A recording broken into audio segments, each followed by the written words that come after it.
Welcome back to another technical deep dive here in the debug zone.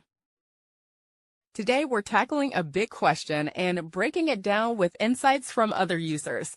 Hopefully this clears up some misconceptions and helps you get the answer you need. So buckle up, stay a little curious, and let's jump right in.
And that's a wrap.